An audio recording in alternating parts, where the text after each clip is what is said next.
দরজায় করা নাড়ছে ত্রয়োদশ জাতীয় সংসদ নির্বাচন। সময় যত কমছে বিএনপির অস্বস্তি ততই বাড়ছে। কারণ শেষ মুহূর্তেও দলের সিদ্ধান্ত অমান্য করে মাঠে থাকা অন্তত ৫ ডজন বিদ্রোহী প্রার্থী এখনও ভোটের লড়াইয়ে সক্রিয়।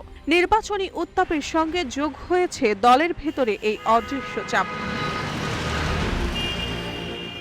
বিএনপি হাইকমান্ডার এবার আর ছাড় দিতে নারাজ। দলীয় সূত্র জানায়, আগামী ৫ই ফেব্রুয়ারির মধ্যে যারা দলীয় প্রার্থীর পক্ষে সরে দাঁড়াবেন না তাদের বিরুদ্ধে নেওয়া হবে চূড়ান্ত সাংগঠনিক ব্যবস্থা। সিদ্ধান্ত স্পষ্ট, একবার বহিষ্কার হলে আর ফেরার সুযোগ থাকবে না।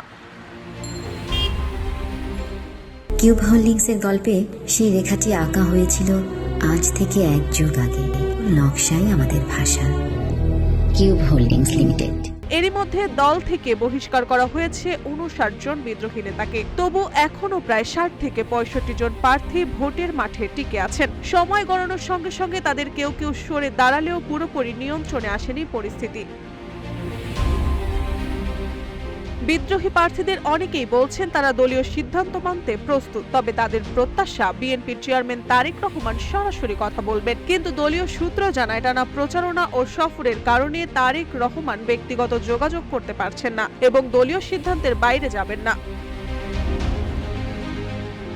এরই মধ্যে কৌশলগত সিদ্ধান্ত নিয়েছে বিএনপি। কয়েকটি আসনে বিদ্রোহীরা শক্ত অবস্থানে থাকায় সেখানে আপাতত কঠোর চাপ দেওয়া হচ্ছে না। মূল লক্ষ্য ওই আসনগুলোতে যেন জামায়াত ইসলামী সুবিধা নিতে না পারে। তবে যেসব আসনে বিদ্রোহীদের কারণে ধানের শীষের প্রার্থী ক্ষতিগ্রস্ত হচ্ছেন সেখানে দল কঠোর অবস্থানে রয়েছেন। ময়মনসিংহ, নারায়ণগঞ্জ, ঢাকা, টাঙ্গাইল, নাটোর, ব্রাহ্মণবাড়িয়া, পটুয়াখালী সহ বিভিন্ন এলাকায় বিদ্রোহী প্রার্থীদের ঘিরে ভোটের সমীকরণ বদলে যাচ্ছে। কোথাও বিদ্রোহীরা মাঠ কাঁপাচ্ছেন, কোথাও আবার দলীয় সমর্থন না পেয়ে একা হয়ে পড়ছেন। বিএনপি নেতারা বলছেন, নির্বাচন শুধু ভোটের নয়, এটা কৌশলের খেলা। শেষ পর্যন্ত কতজন বিদ্রোহী সরে দাঁড়ান আর কতজন মাঠে থাকেন তার উপরই অনেক আসনের ফল নির্ভর করবে।